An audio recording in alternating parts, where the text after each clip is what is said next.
साथीहरू आज चाहिँ हाम्रो मङ्सिरे राईहरूको है पित्र सुरु भइसकेको छ। आज चाहिँ हाम्रो ठुलो मामाकोमा पित्र थियो नि त, त्यही भएर यहाँनिर प्रसादहरू पनि लिइसकेको छौँ हामीले हो। अनि यो चाहिँ घरेलु कुखुराको सुप छ है, हेर्न सक्नुहुन्छ है। अब चाहिँ म प्रसाद खान्छु है साथीहरू। मङ्सिरको फर्स्ट पित्र ल,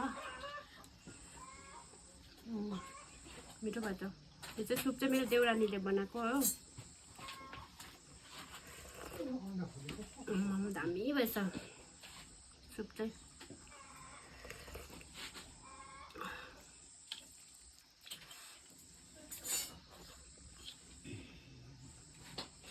यो बिना चाहिँ हुँदैन हो। दामी भएछ, मिठो।